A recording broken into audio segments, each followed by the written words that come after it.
Hello, everyone. Hope you're well. Thank you for tuning in to the Best in Property podcast again. My guest today is an exciting guest, someone that I really enjoyed chatting to, someone that I've actually worked with as well, with their company, and yeah, just an amazing journey to see where they've been and where they're going.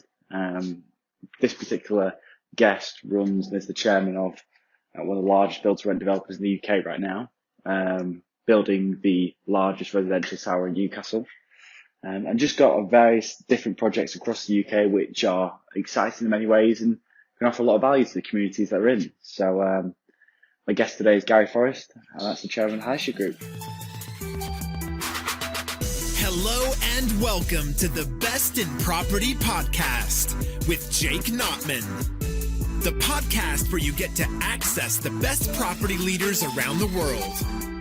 From the biggest developers in the UK to the largest property investors across the globe, we pick the brains and answer the questions you've always wanted to ask. Enjoy.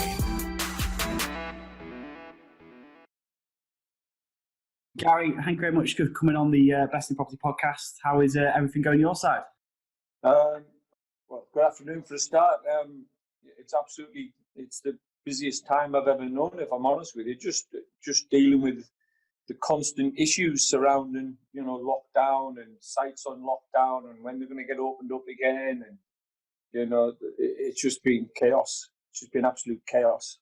It's been absolutely crazy. I think, yourself in developments, you're not just dealing with one set of colleagues, you're dealing with lenders, you're dealing with contractors, you're dealing with surveyors. And I think, as you know, the supply chain, if one of them drops off, it can have an effect on the whole process, can't it? So in terms of, obviously, I've spoken to a couple of contractors and other clients myself, and a few of them have said, yeah, we're getting back to normal. A few of them have said, oh, yeah, we can't get back to normal. We can't get back on site. What are Hadrians Group doing at the moment to get back to normal?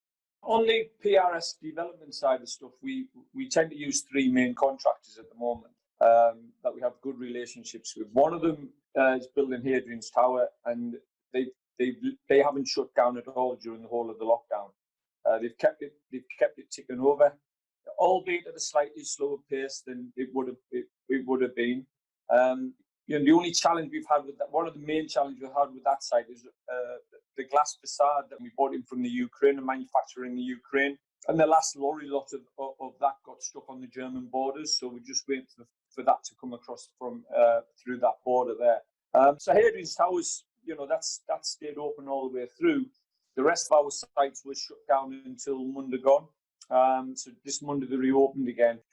Some of the contractors, I think, just took a carte blanche decision to shut down all sites, and furlough staff. And there are questions to be asked whether or not they were in the rights to do that. So this is where you get into all the, this is what's tying up all the time at the present moment in time. Trying to get contractors back on site, making sure that we as a business aren't going to be penalised for any delays. So that's been a challenge, and it's been itself. We're getting there now, and I think that just about every site now is back up and running. The housing side of the business is in England kicks off again on Monday, but we've got two sites in Scotland which are on lockdown at the present moment in time. So they're adopting a totally different strategy in Scotland. So we're still in lockdown in Scotland, but the rest of our sites, come Monday will be fully operational. Good man. I'm glad to hear. You mentioned contractors. Contractors, I think you know yourself, Gary, as an experienced developer. There's contractors go through, I guess, difficult times. Many have gone out of business in the last sort of 12 to 18 months. Where do you see that market going over the next, the next 12, 18 months? Because many have obviously suffered. Of course, you deal with many of them, of course, in your project. Where do you think that market's going to head over in the future? It's difficult, to be honest with you. I think, as with mostly, whenever there's a recession, I think the biggest problem a lot of the contractors will have had is if once they went in lockdown, they will have had that period where there's been 6-7 weeks of no construction work, and as we all know, contractors tend to carry 30 to 60 days worth of cash flow, subcontractors cash flow on their within their financials. So they'll have had a big catch up on a lot of that. So I think a lot of the cash reserves will have been tapped into during the last 7 weeks.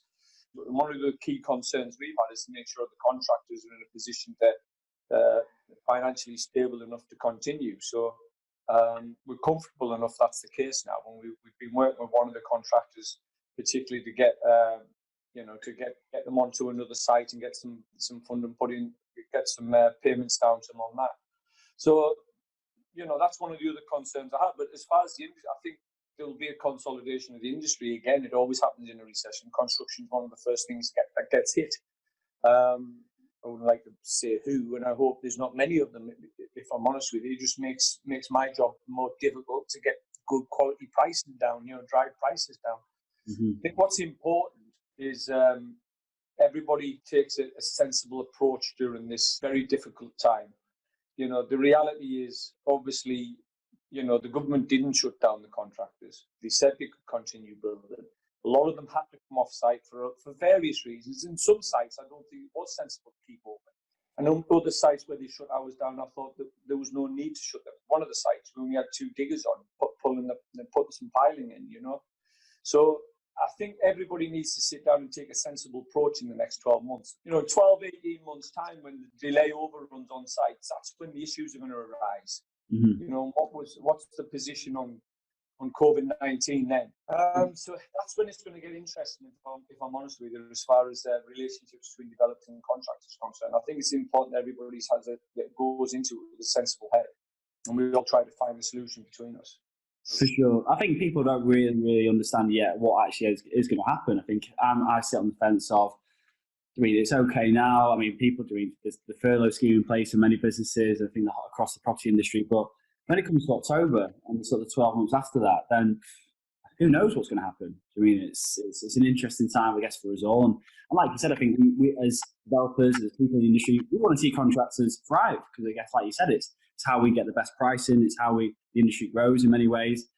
So fingers crossed on that, but I can't see it being an easy ride for many. But we've got to keep optimistic, as you know yourself, Gary. I wanted to talk about Newcastle, Gary, because obviously Newcastle is a place close to your heart. It's a place actually I've never been to, which I'm sorry to say, but I do need to come down at some point. You're missing out there, Jim. In my opinion, and I know you love Manchester, it's the greatest city in the world. Of course. No, I don't doubt. And I think I'm excited to actually come up to Newcastle because I'm sure it's a city which, offers a lot of potential for sure. I mean, something that's in the news at the moment, Gary, is, of course, it's slightly outside of property, which is, of course, the takeover of Newcastle by the Middle Eastern funds as they're doing the football club. What's your opinion on that at the moment, and what do you think that's going to do for the Newcastle property market? Well, I think that any takeover of the football club, I think it's needed now. I think that there's the fans of, are tired of Mike. Whatever your views on Mike Ashley, that relationship's finished now. And I think that everybody needs to move on. Mike Ashley needs to move on, and the fans need to be able to move on. For all the feedback I'm getting is the new ownership. They're going to be a real positive for the football club. And hopefully for the city. I know the Reuben brothers have got a stake in the acquisition as well. The Reuben brothers already own a lot of the land in the centre of Newcastle. There's a lot of development stuff going on, which is being led by the Reuben brothers already. So what's happening in Manchester City and the owners there is they like to put a lot of infrastructure into cities where they have the football clubs. Mm-hmm. So they've been responsible for a lot of their infrastructure stuff going into Manchester. And I mean, Manchester Newcastle is a very small city. People don't realise how small the city centre actually is. But it would be nice to see them come along and look to, improve the whole infrastructure of the city, help you bring new developments to the market. We've just completed on the site, literally, less than a stone's throw away from St James's Park. It was previously owned by a football club, and we're putting in, 300 odd apartments. Is that Strawberry Place? Strawberry Place, 200-bed hotel, and we're putting in some grade A office accommodation. And then in and around that whole area, we're putting in some bars and some restaurants. And we're hoping to make the whole experience when you go to the match, when you go to a Newcastle match, even greater, with more choice and more variety of bars and restaurants in the immediate vicinity. So I think overall, at this moment in time, I think it'll be a good thing for the football club. The city thrives off the successful football club. You know, it's the life and soul of the city. You know, if the club's doing well, the city's got a buzz about it. So, you know, all the better as far as, you know, the sooner they start winning games and start getting back up that table and challenging for things and stuff, you know, the better. For sure. No, definitely. And that's why I wanted to ask that question, because obviously the Manchester City owners, and they had obviously in similar ways a takeover that has definitely helped the Manchester economy. I think that part of Manchester where obviously the City ground is, I mean, a few years ago when it wasn't being bought out, it wasn't the best of areas. And obviously now it's crazy to see what's happened. I mean, I drove there the other day, and it's a welcome change. And I think it's nice to see Manchester, because in Manchester, of course, you've got the sort of Cheshire side, which is always known as a nicer sort of area part of Manchester. But now I think you're going to see a lot more attention put on that side of town, which I guess is great for the city as well. I mean, another project that you're building, Gary, of course, is Newcastle's tallest tower, Hadrian's Tower, I believe you mentioned earlier. Yeah. How is that going? Because obviously, I mean, it must be an exciting thing, obviously, coming from Newcastle yourself. Obviously, I think it's a cool and interesting thing. How is that? Where did that all come about? How did it come about? That's an interesting one. There was a London developer who acquired the site and got the planning permission, and they originally gone down the route. They couldn't get it to work after doing that. The reality is, in my opinion, the designs they'd originally done were wrong for this location. They were a London developer. They were trying to put London apartment developments in the city centre of Newcastle. It's not going to work. Mm-hmm. So what we managed to do is we took control of the site. We acquired the site off them. We re-engineered it all, really. Put a lot of NMAs in. Put the champagne lounge on the rooftop, which, you know, because it's not just the tallest building. It's actually at the top of the hill as well. Mm-hmm. And on a very clear day, you can literally see the borders of Scotland. Wow. So, you know, the views are absolutely amazing. You know, on a clear day. So, you know, we've got the champagne lounge going on there. So we took control of that. We animated it to death. We redesigned everything. Got a lot more efficiency out of the box apartments. And it's now been watertight, and it was due to finish in September. We'll probably slip a month. We'll probably have PC in October. You know, with the champagne lounge still the kit out at that point. The apartments many of the apartments are now finished. You know, the coffee shop's going in on the ground floor now. It's going to be something that doesn't exist in Newcastle at the moment. It's going to be a lifestyle block as well. Mm-hmm. You know, so there's you've got the champagne lounge, you've got the coffee shop, you've got all your everything in the apartments. You know, driven off your iPhone, etc. You've got 24-hour concierge. You've got a lot of stuff going on within the block to engage the residents, mm-hmm. build a community within the residents. You know, things like trips to theatres, poker nights, whatever it might be, so people can interact more. Mm-hmm. You know, and it doesn't just become somewhere to get your head down. Mm-hmm. You know, you can book cleaning services, dry cleaning services, virtually everything. You know, it'll have, if you want to take it to the extent, you can have effective hotel living. In, you know, the level of service you can get. You can get room service out the champagne bar, for instance. You know, amazing. You can effectively have a lifestyle of living in a hotel in that block, or you can simply use it to get your head down. Yeah. Well, I think that's what tenants are looking for. Residents, is that flexibility to make it their own, and whether that's, like you said, to use the co-working spaces or simply just to use it as a place just to rest at night. It's, I guess, giving people the opportunity, and that it puts them in a position to have that flexibility. I mean, something which I'm interested in, guys. I mean, build costs, obviously, as you go up, as you'll know more than anyone, build costs get, I guess, do they increase? Do they go down in any way? How has it been from a contractor point of view with build costs? I mean, have you had any issues with the build costs going up as you're getting taller and taller, or is it being sort of quite a straightforward process with that angle? Everything we've done on every site we do is a fixed price contract. So in this instance, there was a fixed price contract with Toland, who are the main contractor, and you know, which was quite a large contract, to be fair, for that tower block, but you know, it came in within the budget we were looking for, and you know, we appointed them to do this, to do the job.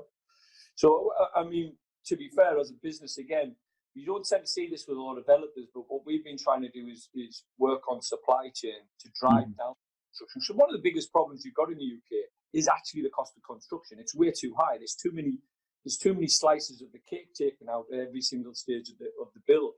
You know, your main contractor's got a slice of profit. Your main subcontractor's got a slice of profit. Your contractors have got a slice. There's little bits of profit coming out all the way.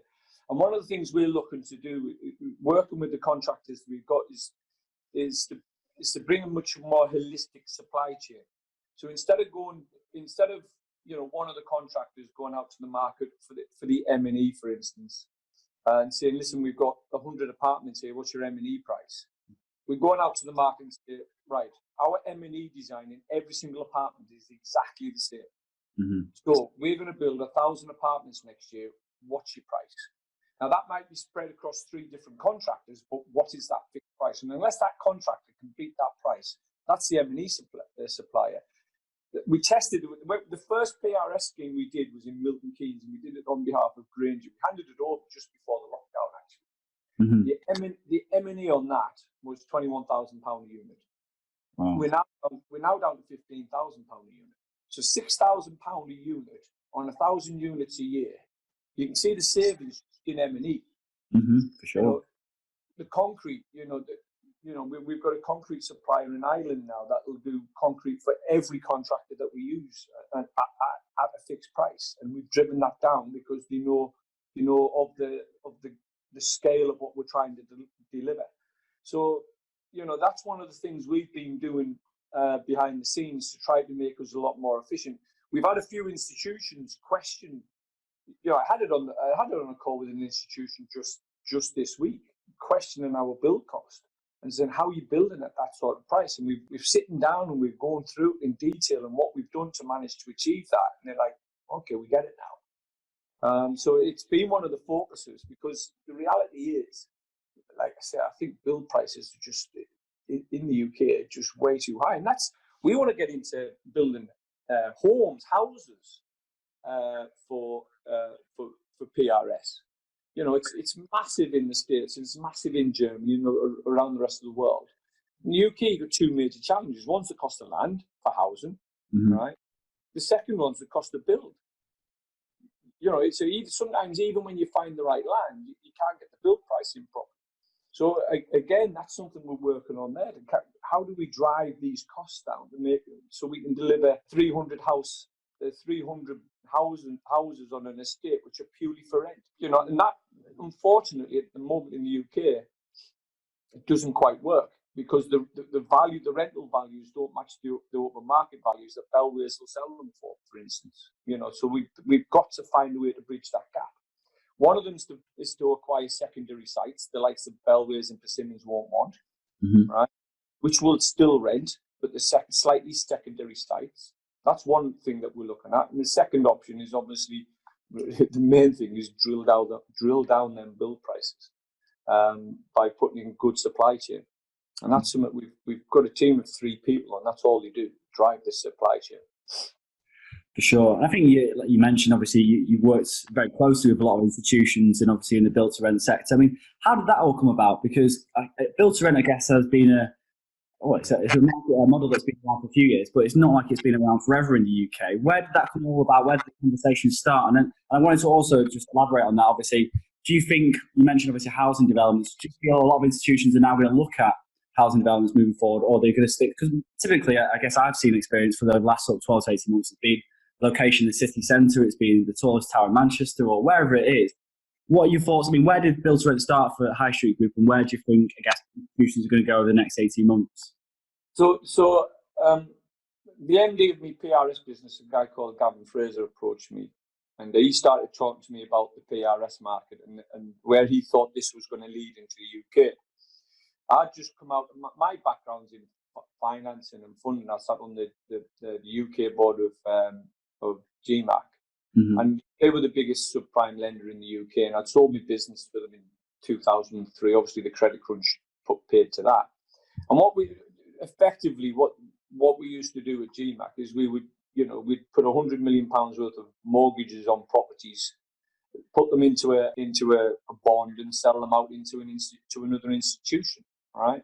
And I started looking at the PRS market and I thought, actually, it's very similar from a funding point of view. Actually, what I'll do, instead of putting a mortgage on them, I'll just build the apartments, and the rental income matches the premium you might have had on a subprime mortgage over the mortgage. So it's a very similar model there, and I'll just sell them to institutions. So we started looking at the market. I did a lot of study of what was happening in the UK, what they did in Germany, what works in the States, and what works in Germany, etc. And then we decided to test it. We came together and we decided to test it on a site in Milton Keynes, which we did with Granger. We made a profit on the site, but to be fair, the margin was a lot lower percentage-wise than you'd ever want to take on a normal development. We wanted to prove concept. First of all, we wanted to prove concept. Secondly, we wanted to, if Granger signed us off as a developer and we were capable of delivering for Granger, it would open the doors to the rest of the institutions as a reputable developer capable of delivering results for them. So we did the deal with Granger. We passed their due diligence process. And then from there, to be honest, we started to expand out our network through all the rest of the institutions. And the initial task was to understand what each institution's looking for and in what areas, so we know which institutions want to be in Newcastle, which institutions want to be in Manchester, who wants to be in the fringes of Manchester. We've got a development going on in Warrington. I mean, I'd never been to Warrington before. I'd driven past it a few times. And it wasn't until we started drilling into Warrington as a town itself that we realised how affluent it is and how great a position it was for a PRS block, which we managed to sell to Cody. So, we looked at Birmingham. We were one of the first to put down real roots in Digbeth, and we believed Digbeth was the next up and coming place with, certainly in Birmingham, if not the UK. We did our first block, Westminster Works, in Digbeth, which we did, and now we've got must be 2,000 apartments coming to market over the next 2 to 3 years in Digbeth alone.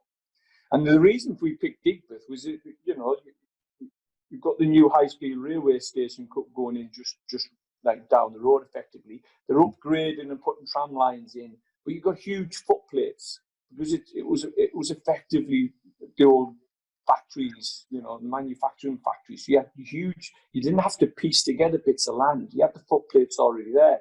So it was perfect for PRS apartment development. And furthermore, there was a massive shortage of rental housing in Birmingham. So we then started talking to all the institutions, understanding what they wanted. The first phase, what the institutions effectively want is purpose-built, stabilised PRS asset. But there isn't any purpose-built, stabilised PRS asset in the UK. Mm-hmm. It doesn't exist. So what they've done is come up with the forward fund proposal where, they take the site day one, they then fund the build, and they give you your profit when you hand them the keys at the end of it. The next stage of our journey is to get into that, how do we deliver purpose-built, stabilised asset to the institutions? Because the margins as a developer are significantly higher, at least 20% higher than the forward fund deals. So that's the project we're working at the present moment in time. We're in negotiations with 2 or 3 real large PRS institutions to move into the stabilisation model. Okay, and in terms of, it's because build to rent and PRS is, like you said, it is a new model in the market. Was it a case of you guys educating the funds, or was it vice versa? They brought the ideas to you, or how did that come about? You had an idea, was it an education process? This is how it's going to work over a couple of months, or was it right? Yeah, all agreed, and let's get started straight away. Bit of both. Some of the funds got a significant presence in the States and know exactly how it works. And the problem we've had in the UK is finding the right developer and the right opportunities. And some of them have just started coming into the UK as well. And during during 2019, there was a big influx of institutions looking to get into the PRS marketplace because it just started to build some real momentum. Some of the funds had little understanding of the marketplace, not little, they had an understanding of the marketplace, but we will want to take it to another level with them and get them to understand the power of, squeezing the gross to nets on rents, and how you squeeze the gross to nets on rent, how you deliver more value in the block.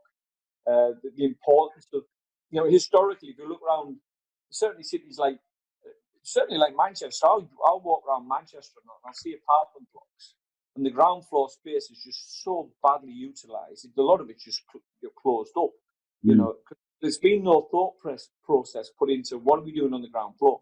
Nobody wants to live in an apartment on the ground floor. So how are we going to maximise and make value out of the ground floor? Well, that forms a significant part of our initial thinking, And we you've got Sainsbury's and the Co-ops and the like looking to put in these mini stores. In America, they'll literally gift commercial space to the likes of 24/7 just to get them into the block, because they know it drives rent. It drives occupancy levels. For sure, you hit the nail on the head. I mean, you wouldn't believe the amount of commercial space at the bottom of apartment blocks in Manchester. I live in Manchester in one of the apartments, and the commercial space, I've been here nearly 2 years now, and it's never been taken up. It's crazy, but you sit there thinking, this could be a good little coffee shop, it could be a co-working space, even a shop or a small gym, and it's crazy to think that someone, because normally, I guess, on a build to sell sort of model, it's whether you retain that as the developer or you sell that to obviously an individual who wants to retain that, and it's just a waste of money, a waste of space. It's not factored. It's not historically been part of the process. It's all been about the residential unit itself. So we form that as part of. So the Strawberry Place one, for instance, we've got all the ground floor space there. We've got one of the supermarkets chains looking to take some space. We've got bars going in there. We've got coffee shops going in there. The rooftop space on Hadrians Tower. We've got a Lauren Perrier Champagne Lounge going in. We've got a coffee shop going in on the ground floor. We're doing another site on the quayside at Newcastle. It's on the Gateside side, actually. Brett Wharf, it's the old oil refinery right on the river, and it's a beautiful location. It's my preferred site in Sydney, and we're on the ground floor there. We're going to put some tapas spas. We're looking to bring a barge up from London, which will have one of these restaurants on the river type of scenario. So you create a hub of energy that supports the lifestyles of the people in the block and other people, So that's how we're trying to deliver them at the present moment in time. And time will tell whether it's the right strategy, but it's the sort of thing that they do very well in America, and we're copying a lot of their ideas. For sure. I follow quite a few guys in America who own these big multi-family blocks with various things, like you said, amenities included, pools or whatever it is. Probably wouldn't suit well for Manchester, Birmingham, or Newcastle, an outdoor pool. But I'm sure a coffee shop or, like you said, a nice local gym or tapas would definitely make it just that little bit better. Like you said, it can drive that rent. And those, I think, with PRS or build to rent, I think with it, there is a few different schemes coming to the market now. You're going against the rest of the market, and I think you've got to have that, the best quality living as you can for the tenants that are going to be living there. Guy, I wanted to take you back to, obviously, you mentioned, you briefly talked on, obviously, the start of the journey within the mortgage business, obviously lending. And obviously, I believe you were one of the, if not the youngest, was it the youngest mortgage advisor or financial advisor in the UK at the time. How has that journey been from that point to where you are now? Because, again, I've seen, obviously, read statements that you guys want to be a sort of value between £2 and £3 billion. It's amazing, and obviously hats off to you. How has that journey been from where you were then to obviously where you are now? It feels like a hell of a long journey, if I'm honest with you. When I left school, to be honest with you, I didn't have any. I didn't enjoy school, if I'm honest with you. It wasn't something that inspired us. I was very entrepreneurial even as a kid. I was always looking to do jumble sales and try, little bits of entrepreneurial stuff. I used to. I'll tell you what I used to do. When I was at school, I used to have free school dinner tickets, and we used to. all the kids who were on free school dinners used to go and get their dinner tickets first, ahead of those that used to pay for them. But the kids didn't want the dinner tickets. They wanted to be able to go out and buy 10 cigarettes or whatever. So I used to sit outside and buy the dinner tickets off them. Let's say they were 50 pence. I can't remember now. This is 30 odd year ago. Let's say the dinner tickets were normally 50 pence. I'd buy them off them for 20 pence.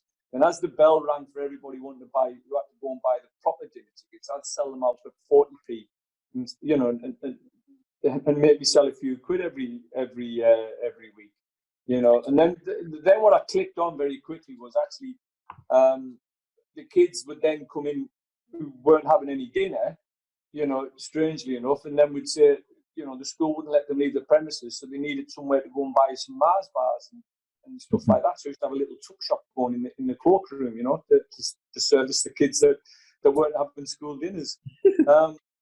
So it started from there, if I'm honest with you. And it's so funny. I remember that, you know, the headmaster found out, and my dad got hauled into the school, and the headmaster started, like, you know, it was really serious and how terrible it was, this thing that I was doing, etc., etc. My dad just started laughing. He says, you know, it's just it's the entrepreneurial side of it. You know, it was whether it was right or wrong, I don't honestly know. But I was making £10, £20 a week in, you know, as a 15, 16-year-old kid at school in the 80s. You know, so I left school. I didn't really know what I was going to do, if I'm honest with you. And, you know, I went on a few community schemes that Margaret Thatcher had going at the time, and I decided that my dad was in financial services at that point, and I went for I was only literally just gone 17. I went for an interview, and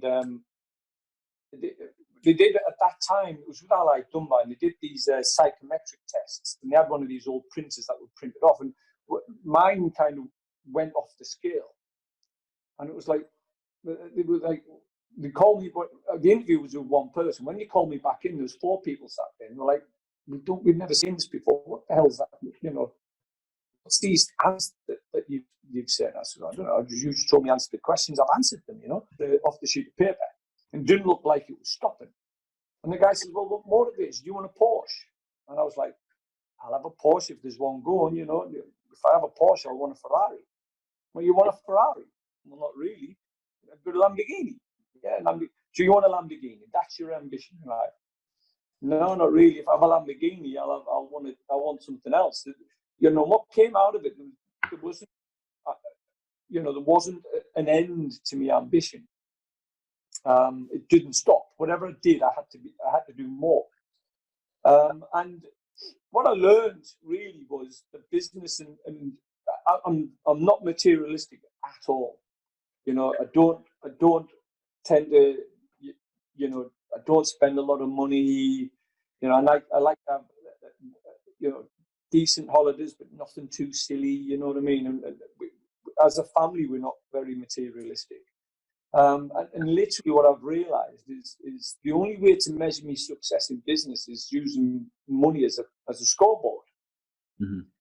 And that's what I've learned from it. And so the journey went from when I joined Allied Dunbar, then, and they took me on, which they hadn't took anybody on at that age, sent me down to Swindon on this training course for 2 weeks. And after about 2 months, I quickly realised that there wasn't going to be many people willing to take advice, of pension advice and investment advice, of a 17-year-old kid just wet behind the ears, just left school, you know, with no qualification. At that time, interest rates had peaked at 15 to 15.5%. And what I quickly realised, there was 1 or 2 lenders came out with some, like, this is before people did remortgages, if I'm honest with you. It didn't really exist remortgaging at the time. And a few lenders came out with deals which were like 8%, 9% interest instead of 15% if you remortgage to them. Mm-hmm. I mean, in today's terms, even that's, you know, huge cost. Mm-hmm. But, you know, and I started specialising in mortgages. And I was then, instead of going out trying to sell a pension or investment, I was going out saving people money. And that was a different sell. People willing to take a mortgage out with a 17, 18-year-old, where they weren't willing to take pension or investment advice off them because I was saving them £400, £500 a month in interest payments. So I kind of fell into the property market through that. And from there I specialised I went on to being really within that branch of Allied Dunbar, the mortgage specialist. And everybody who had a mortgage, every advisor who had a mortgage client who had a difficult mortgage to place, they would come to me. And then that evolved over a period of time. And in the late 90s, the subprime lenders started coming into the marketplace. And,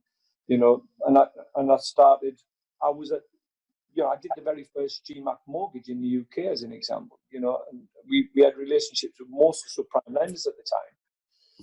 And it just built off the back of that. So it was financial services and property. And the reality is that's effectively what I do now. My wife Hazel does I'm useless at construction. My wife does the DIY in the house. She won't let me anywhere near it. But that's what Gavin's there for. That's why I have a team of people. I'm there. I'm property and financial services. And I put the two things together. I go and get the institution. I find a solution for an institution to invest in property, and deliver them a property asset that works. It works for them as an institution. It works for me as a developer. And that's really what my role is.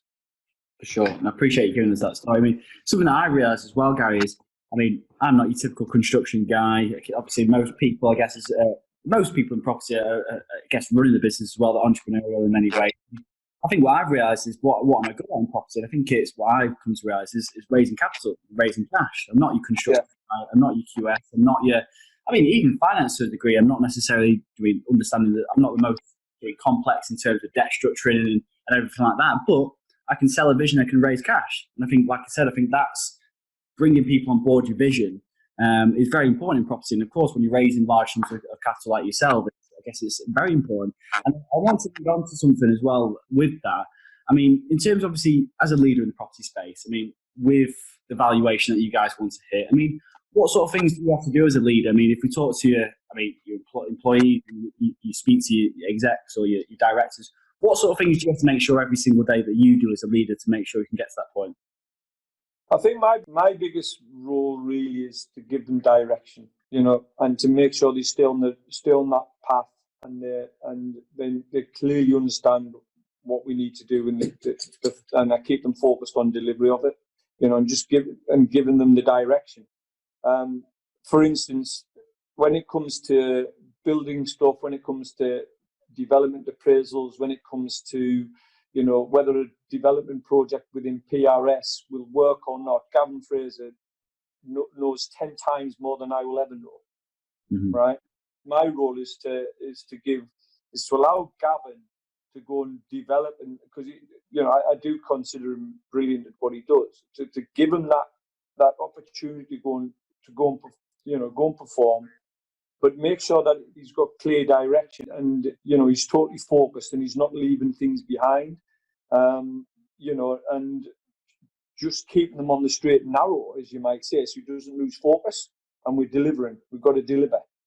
So it's more like I'll jump on calls. I was jumped on one today. They were having a massive meeting about Strawberry Place, and all the contractor and the challenges around the build price, and you started talking about SAP calculations and redesigning this, and I'm like just going totally over the top of my head. So I said, well, I'll dial off this now, and I've done my bit. My bit is to make sure that you've got your whole team totally focused on delivering Strawberry Place, and they know exactly what they've got to do and when they've got to do it by. And it's keeping that pressure on. That's what that's under. So great. We need to deliver, an institution to buy the residential apartments there. Right. That's who we've identified. They've agreed to do the deal. We need to how do we get from there to there, and as quick as possible, and keep them on that journey. That's what I do really. And then around that, I'm probably a creative deal maker and a problem solver. Mm-hmm. So I think in property you need to be creative. You have to be a creative deal maker. I think you've just described yourself really, Jake, in a similar manner. That's what you do.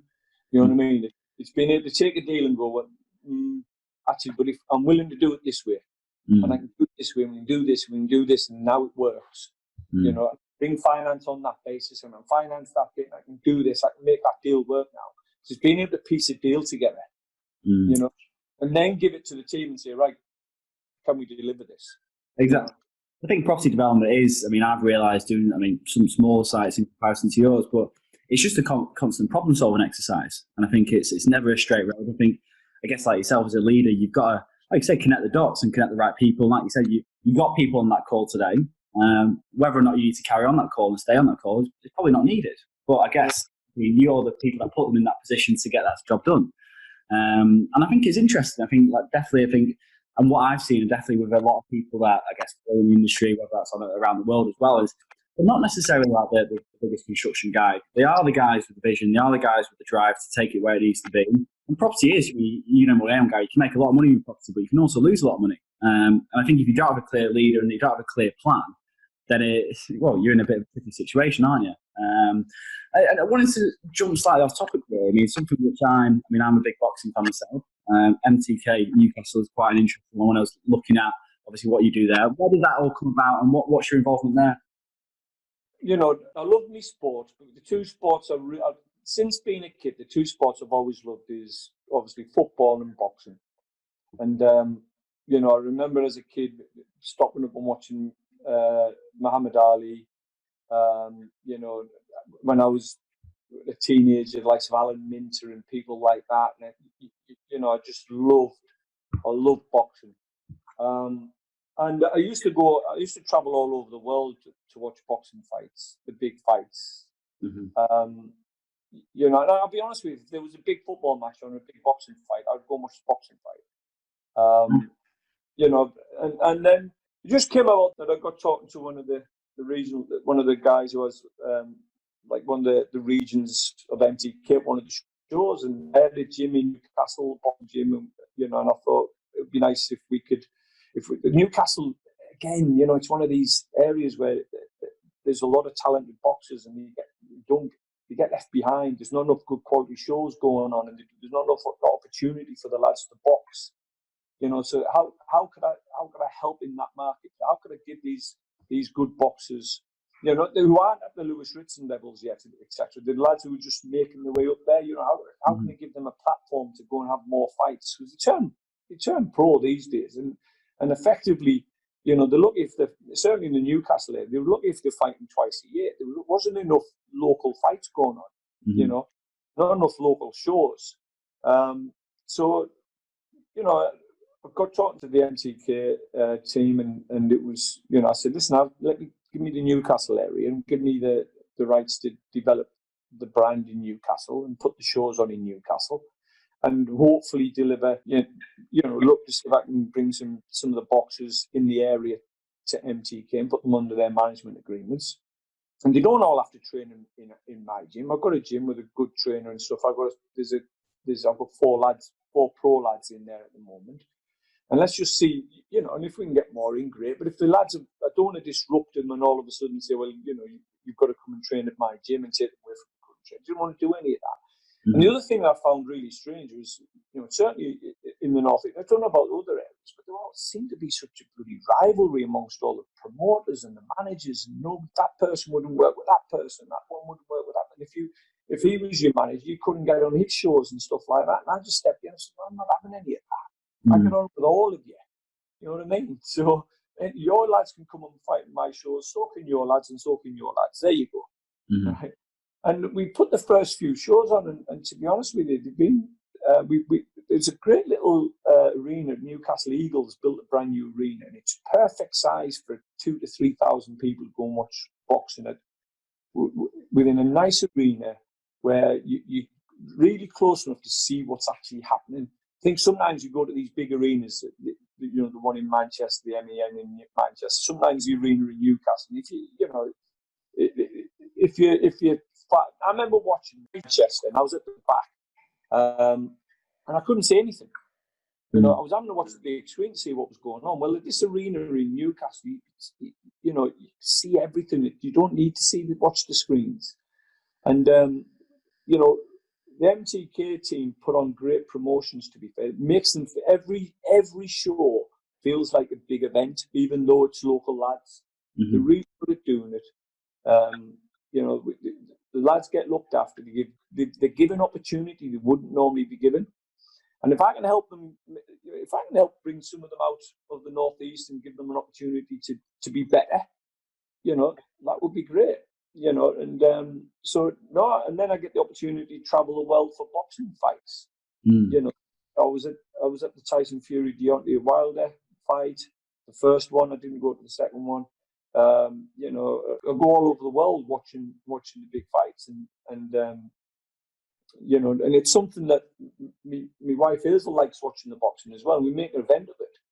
We get a weekend away and we can go watch a boxing fight because and it's something we can do together.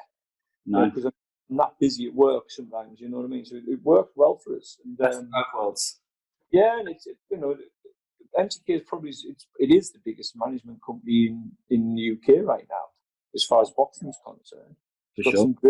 Got some great fighters on, you know what I mean, and I think it'll evolve further over time when the promotional side really starts to take over. It'll be interesting to see where they go with it. But my little bit is just looking after Newcastle.